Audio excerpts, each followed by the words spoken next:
Hey team, how you guys doing today? We're doing great. Good, thank you. How are you? I'm doing well. In fact, I'm actually thrilled. You guys did an amazing job in the last client's app, and as a result of that, I'm gonna give each of you $500 on your next paycheck. Okay? Interesting. Thanks, Jerome, for the bonus. At least this can cover rent. But I pulled 3 all-nighters fixing UI crashes, and no one even acknowledged my efforts. No one even said nice work, or even asked how I pulled it off. You know. Exactly. The pay is fine, but the supervision feels off. There's no feedback on our work and no input on how we can improve next time. Not to mention the Wi-Fi, it goes on stand-on every now and then. Yeah, and quick one. Money stops me from quitting actually, but it doesn't make me excited, to come in. I'm just neutral. Yeah. We need more than just a paycheck to actually feel like we're doing something meaningful. Okay. I thought the paycheck, the bonus would actually, compensate for the hard work. So after hearing your response, I'm gonna think about it and I'll get back to you guys, okay? Okay, thank you very much. All right. Have a great day. You as well. Hi everyone, I'm going to be making a comment on the first thing, which is to Hesbeck two-factor theory of motivation. It explains why people feel satisfied or dissatisfied at work. The core idea is simple but powerful. The things that make people happy at work are not the same thing that prevents them from being unhappy. So, some of the things that make people satisfied at work are achievement, recognition, the work itself, the responsibility, and advancement or self-growth. Now, so on the first thing, it demonstrates the Hesbeck two-factor theory, but the bonus addresses hygiene factors, salary, preventing dissatisfaction, but without motivators like recognition, responsibility, or growth, the team felt no real satisfaction. What can you do to actually improve their satisfaction? To improve that, the manager should introduce job enrichment, give public shout-outs for achievements, assign more challenging tasks, and involve employees in planning to build intrinsic motivation. Thank you very much. Hello everyone, how are you? Hi, Hi, Michelle. Michelle. Actually, I want to discuss something with you guys. We barely hit the last deadline, and if we miss the next one, no bonuses. And I'll have to start writing people up. So please step up and no excuses. Traits again. Honestly, Lucia, that's not motivating anyone, honestly speaking. And it just makes me want to do the bare minimum. Pushing with threats and bonuses only gets compliance, not real efforts. Let's try something different. Nelson, your design eye is a killer. Why don't you, do the next UI review? Then I'll handle the back end fixes and explain it to everyone so that everyone will be on the same page. Jerome, why should I share my best ideas? The last time I did, I got no acknowledgement, I got no credit. Because actually, when I share what I know, people trust me and they follow me, not because they're scared, but because they respect it. And that's how we all actually win, honestly. Okay, I think my strategy is not working, so let's try it your way this time. Okay, honestly, I think it would be A better option. Yeah. Okay, we'll see how it goes. All right. Thank you. Yeah.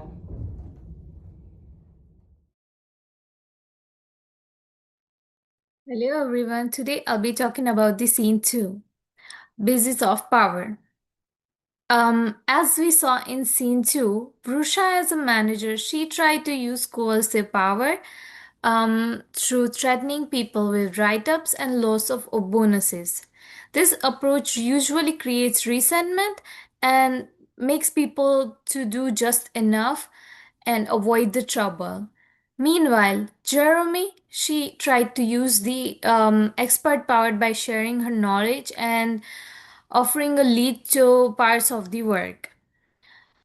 Also, she used the referent power by building respect and trust. That's what gets people genuine commitment in the workplace, not just compliment.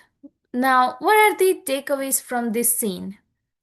So, threats or rewards might push people in the moment for a while, but eventually it fades up and makes employees' motivation go down to work, while sustainable motivation comes from personal power, such as credibility, expertise, and trust that the leader builds. So, when they respect you and they follow you because they respect you, not because they fear you or they want incentives, it creates engagement and increases the performance dramatically. Thank you.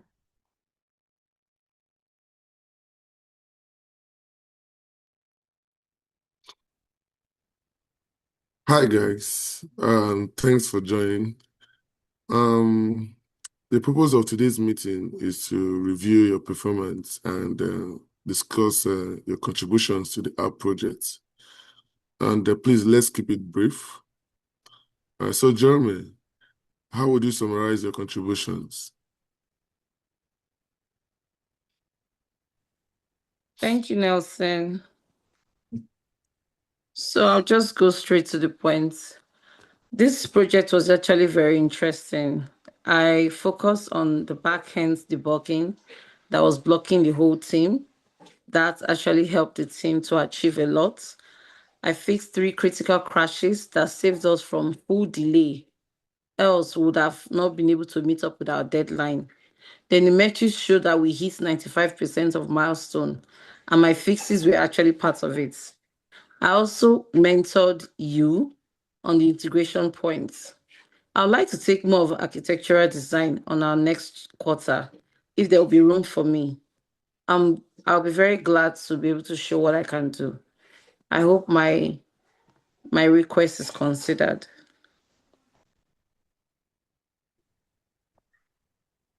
Okay, glad it landed well. That's exactly the balance, we want in a professional setting. It signals confidence without overstatement and keeps the focus on measurable impact rather than opinion. So, Vrusha, your Yeah. turn. What stands out from your work? Okay, so I remember the last time we talked. I'm really glad that we had that conversation, because it helped me a lot. So last week I logged for 12 extra hours just to make sure that everything is running smoothly. While I reassessed everything in system, and I caught 3 bugs that might would have damaged the system. I also have a screenshot, just wanted to show you the achievement that your direction really helped me, and I truly appreciate your valuable leadership in this project. I hope we can work like this in future too. Vrusha, honestly, thanks so much for the compliments. Also, thanks for sharing the screenshots. It clearly demonstrates strong effort and high initiative. And also, the compliment was very nice too. And so overall, I would say it's a solid combination, okay? And it works across and being authentic. So, but If I were to evaluate myself, I might say I've really stood out here. I took the lead on redesigning the entire UI flow, and my contributions made a very huge, significant difference. And the team is so fortunate to have my expertise.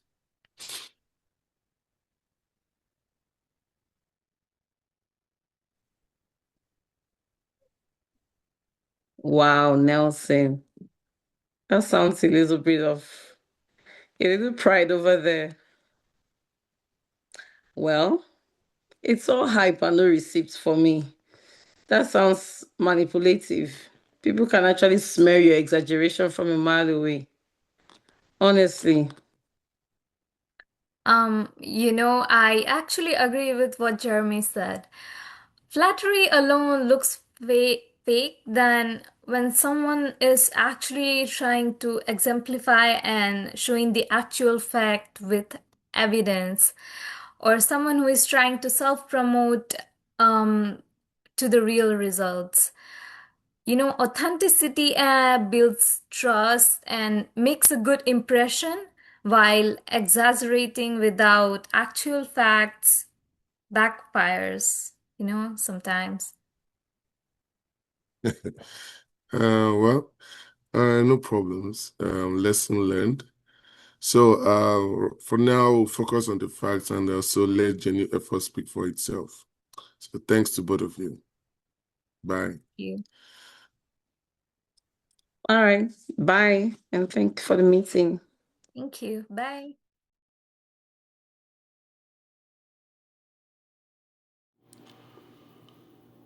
Hi everyone. So I'll be talking about the third scene, which is impression management techniques. Impression management techniques are strategies people use to influence how others perceive them, especially in professional or social settings. So let's say in simple terms, it's about presenting yourself in a way that creates a positive and credible image.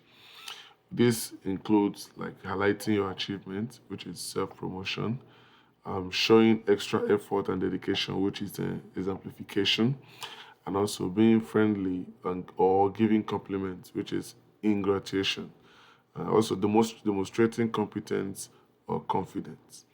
So in this scene, Jero takes a grounded approach using modest, fact-based self-promotion. And she focuses on what she actually contributed without overstating it, which helps her come across as confident but yet credible. And while Vrusha demonstrates a particularly effective balance, she uses exemplification by showing clear, visible effort backed with proof and pairs it with sincere, low key compliment. And because her actions are tangible and her tone is genuine, the impression she creates feels natural and trustworthy rather than strategic. Also, Nelson, too, however, goes a bit too far. His heavy use of flattery and exaggerated claims about his own impact can make the message feel forced. Instead of reinforcing his value, it risks creating doubt about his sincerity and intentions, which can ultimately weaken how others perceive him. So, from an organizational behavior perspective, the key takeaway is that authenticity matters. Techniques like exemplification and evidence-based